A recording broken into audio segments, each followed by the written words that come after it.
Sup, you beautiful bastards. Hope you've had a fantastic Tuesday. Welcome back to the Philip DeFranco Show. Buckle up, hit that like button, and let's just jump into it. And first up, let's talk about this story, this bit of news that kind of hits on two separate things, though together. One, politics right now, it feels somewhat inescapable pretty much everywhere you look. Politics, and depending on who you are, you either think that's a good thing or a bad thing. And two, as we continue to see entertainment evolve on the internet, we're also seeing the merging of mediums and the merging of worlds. Right, in the past, we've seen unexpected entertainer collabs, right? Ninja, Drake playing Fortnite, that was huge when that first happened. And now, late 2020, we're seeing another unexpected version of that thanks to Among Us. And if you're unfamiliar, it's this multiplayer murder mystery game that actually came out in 2018, though in recent months it has just blown up. This in part because it's just a fun game to play with friends, and also some of the biggest streamers and gaming YouTubers in the world have been playing together. And then what we saw yesterday was Representative Alexandria Ocasio-Cortez jumping into the mix, tweeting, "Anyone want to play Among Us with me on Twitch to get out the vote? I've never played, but it looks like a lot of fun. Who would you want to watch in a game together?" And very quickly we saw one of the biggest streamers in the world, Pokimane, who has over 6 million Twitch followers, tweeting back, "It'd be an honor." AOC replying, "Let's do it. I'll set up an account and get some streaming equipment today." And in addition to Pokimane, we also saw a massive wave of other creators raising their hand. Hassan Piker, James Charles, Gus Johnson, Jacksepticeye, Laserbeam, Dr. Lupo, and a ton of others. And it definitely seems like there is a lot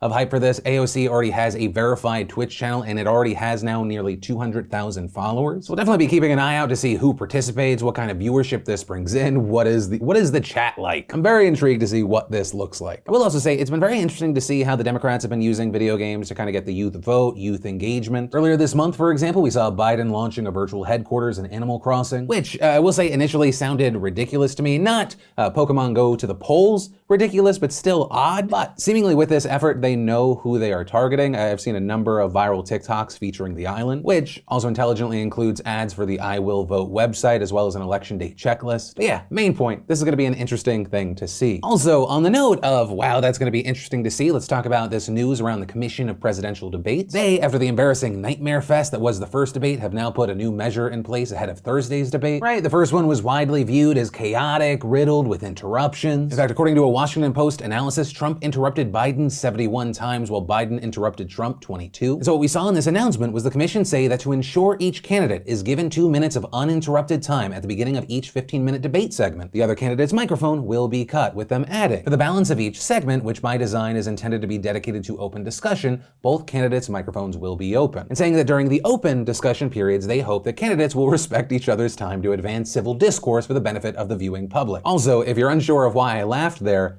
have you just not been paying attention? Anyway, it's also important to note that the moderator, NBC's Kristen Welker, will not be in control of the mic cutting. That task will be left to the commission's production crew, though the commission also says this is not necessarily a rule change, instead describing it as a measure adopted to promote adherence to already agreed upon debate rules. And it appears that the commission knew that there was going to be mixed reactions here because it closed its statement by acknowledging that, quote, neither campaign may be totally satisfied. One may think they go too far, and one may think they do not go far enough. We are comfortable that these actions strike the right balance and that they are in the interest of the American people for whom these debates are held. Now, following this, Trump and his campaign were not happy with the decision, with him also expressing outrage about the chosen moderator and her selected topics because they don't focus much on foreign policy. But we did see the president's campaign manager ultimately say President Trump is committed to debating Joe Biden regardless of last-minute rule changes from the biased commission in their latest attempt to provide advantage to their favored candidate. With Trump telling reporters outside of Air Force One yesterday, "I'll participate, I just think it's very unfair." Meanwhile, Biden's team on Monday pointed out that both campaigns and the commission had previously agreed the debate moderator would choose the topics, with a spokesperson adding the Trump campaign is lying about that now because Donald Trump is afraid to face more questions about his disastrous COVID response. As usual, the president is more concerned with the rules of a debate than he is getting a nation in crisis the help it needs. But with that said, I do want to pass the question off to you. Do you think this Thursday, with kind of the enforcement of these rules, are being able to mute mics at the beginning, though not during the entire thing, are we going to see something that resembles, I don't know, a normal debate? Or do you think it'll be once again, and to use the technical term here, another clusterfuck? Then, actually, we just mentioned him a moment ago, we had James Charles in the news for a reason you might not expect. China, right? Something a little bit different when it comes to backlash stories against him. Usually it's related to things like the COVID party in the past. Did his merch company steal from Teddy Fresh, creator on creator stuff? And the reason people are going after James today is in relation to a TikTok duet chain. Right? There's this chain on the app that's trying to raise awareness about the estimated 1 million Uyghur Muslims who have been detained and imprisoned in internment camps in Xinjiang, which is an autonomous region in northwest China. Right? We've talked about that horrific situation out of China on this show multiple times. And as far as what the TikTok chain was, it usually featured creators silent on screen while while text about what is happening to Uyghurs appears. Long story short, James is tagged to carry on this duet chain, but apparently he never does. This prompts a ton of people tagging him, expressing their anger and disappointment. Or people swarming him, saying they lost their respect for James, others leaving Muslim Lives Matter comments. And all of that outrage eventually prompted James to respond, writing, "Of course Muslim lives matter. How ridiculous to assume that I would ever think otherwise." With him going on to say that he doesn't read comments much because of the negativity, so he didn't know about the chain, but also saying it's crazy to assume influencers are educated about everything going on in the world at all times, and going on to say duetting a 15-second video staring at the screen does literally nothing for Muslim lives. That's performance activism, which people love to do on social media. Signing petitions and donating does, which I just did after researching more. With him then going on to say he won't do a duet on the subject now because it gives people who are trying to cancel him validation. Right? It makes it look like he only did so because he was called out. And as far as my opinion on this topic, while I have disagreed with things that James Charles has done in the past, while I do not agree with everything he says, I do agree with him here to a certain degree. Once you try to bully someone into activism, it's just gonna feel empty. Two, I do believe there is a very fine line between performance activism, also trying to kind of make yourself look like a good person, and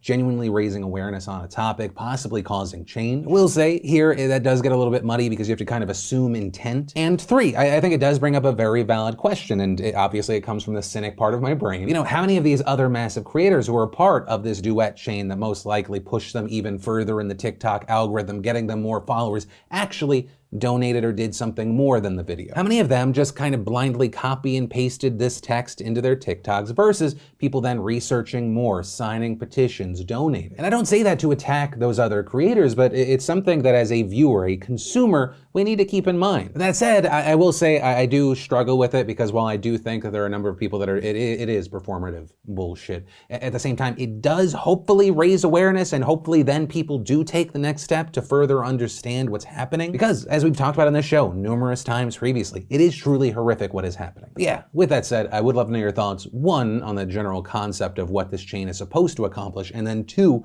the James Charles aspect to it. But from that, I want to share some stuff I love today, and today in Awesome, brought to you by Drop. You know, Black Friday is just around the corner, and Drop makes it so incredibly easy to double dip on savings by giving you points back on all your purchases when you start with Drop before you shop. For example, need some new sweatpants? Head on over to the shop page, tap on the offer, tap shop now. You then complete the checkout like you normally would, and Drop will automatically add points to your account. It is as simple as that. You know, take advantage of Drop's special offers and receive 10,000 points or $10 when you download the app from the App Store or Google Play using code PhilDeFranco. Your bonus will be deposited into your account once you've earned your first 1,000 points on the app. And beginning today, October 20th, Drop will be randomly gifting $10,000 worth of reward points into member accounts every Tuesday leading up to the holidays to spread a little cheer. New and existing customers are eligible for this prize, so if you haven't gotten it yet, be sure to download the app, sign up with my code if you haven't already. But yeah, go to earnwithdefranco.com to download the Drop app or click that link down below and then use code PhilDeFranco to kickstart your earnings today. The first bit of awesome today is my old buddy Steve Zaragoza is going to be on my podcast tomorrow, and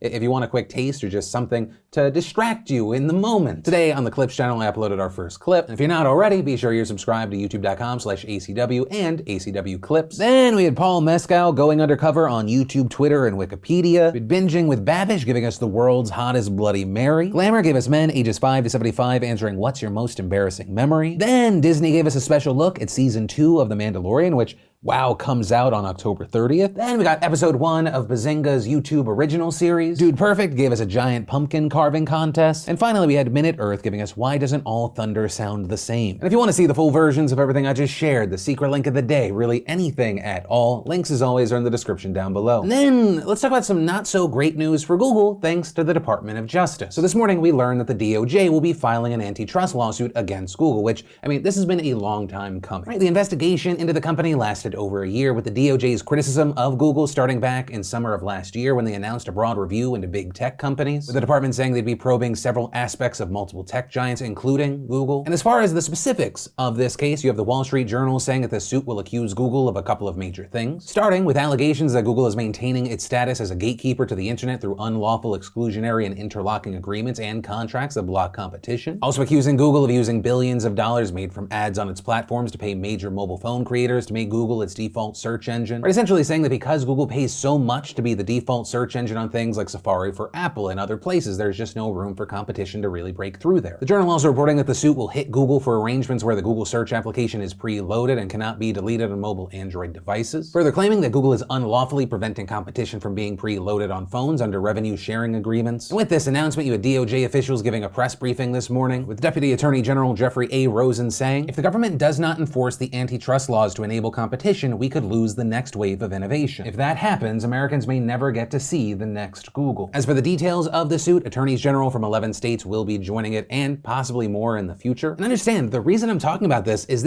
set to be one of the biggest antitrust cases against a tech company in decades, which means this could take years to play out, be resolved. It could also have major implications for other tech companies. Also, if you're wondering how dominant Google is when it comes to internet spaces, Vox made a handy-dandy chart showing how Google dominates that market share with its products. You see Google in red, its biggest competitor in each market is blue, everyone else is gray, and when it comes to search, you can see that Google just takes up almost the entire thing at 92%, with them also maintaining a strong lead for smartphone operating systems and browsers at 85 and 66% respectively. And on top of that, when it comes to digital ads, while it doesn't hold an overwhelming majority like it did in other areas, it still leads the way with 28% of the market. Also, another big note here is that the Justice Department is not the only part of the government that has recently taken aim at Google. Earlier this month, the House Subcommittee released a report on Google as well as Facebook, Amazon, and Apple, and said that the four tech giants hold and abuse monopoly power. And while some of that report did mention separate issues at Google, it did mention that the company uses anti-competitive contracts and self-preferencing tactics, with the House saying the actions of Google and other tech companies show a, quote, pressing need for legislative action and reform. Now, all that said, Google for their part have denied holding an unlawful monopoly, and this is a position they have repeatedly maintained, but in light of today's lawsuit, the company did also put out a lengthy statement defending itself and criticizing the DOJ for making this move, saying, today's lawsuit by the Department of Justice is deeply flawed. People use Google because they choose to, not because they're forced to, or because they can't find alternatives. This lawsuit would do nothing to help consumers. To the contrary, it would artificially prop up lower quality search alternatives, raise phone prices, and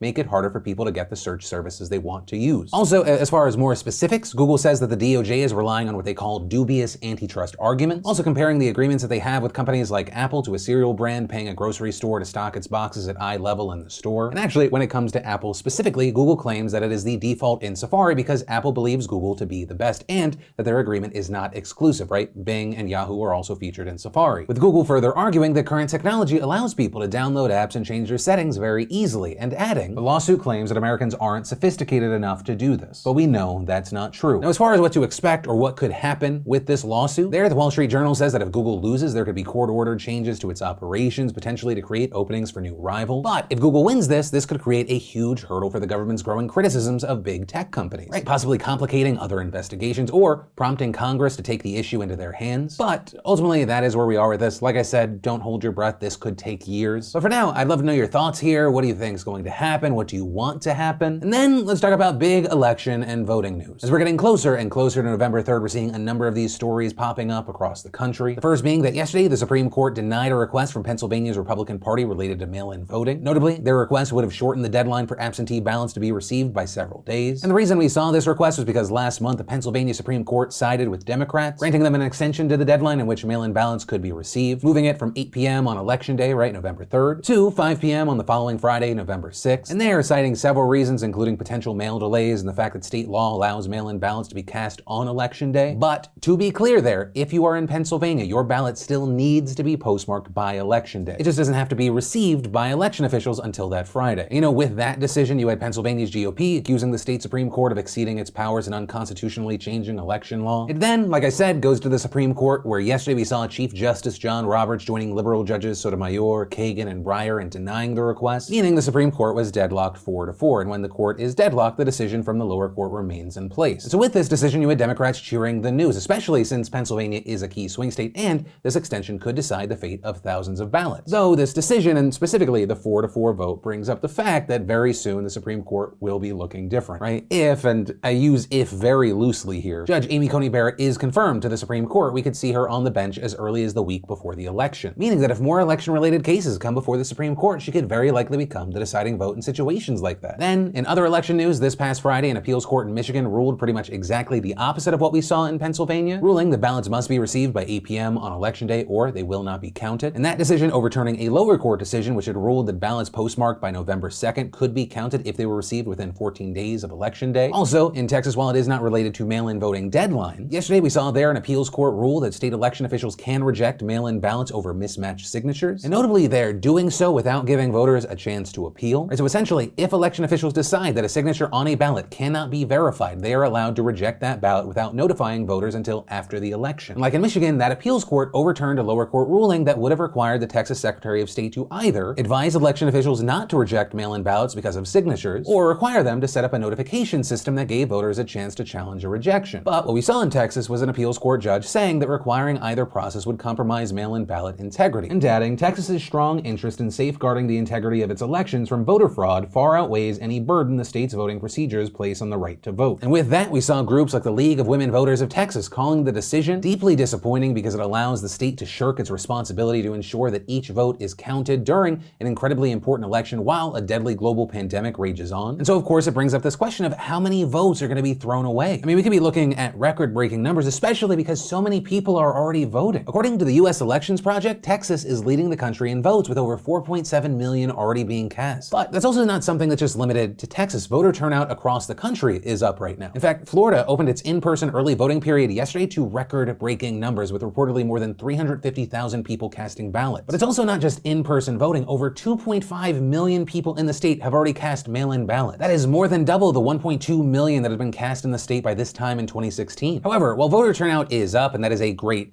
thing, we're also seeing some concerning things. Things like, for example, in Memphis, Tennessee, a poll worker reportedly turned away early voters for wearing shirts that said Black Lives Matter and I Can't Breathe. Now, notably, Tennessee law does forbid voters from wearing clothes or accessories with the names of candidates or political parties. However, it does not forbid people from wearing statements such as Black Lives Matter. While a Shelby County Election Commission spokesperson said that the poll worker had thought that those shirts were officially tied to the Democratic Party, she also said that this specific poll worker has since been fired, noting that was pretty bad. They were not supposed to be turned away. Also, in a different situation altogether, in California, we're seeing reports that a ballot drop box in Los Angeles County caught on fire on Sunday, reportedly damaging between 60 to 100 ballots. Right now, it is being investigated as potential arson. This because, according to firefighters, someone purposefully tossed a burning newspaper into the drop box, which, on that note, if you are voting by mail, once you do vote, it is incredibly important to track your ballot. Right? Just make sure that it ends up with election officials, and for that, I'll provide resources down below. But yeah, there is that story to everyone that normally votes, but also especially to people voting for the first time. Good on ya. And also to everyone, oh my God, we're almost here. The three of you still on this video, I have no idea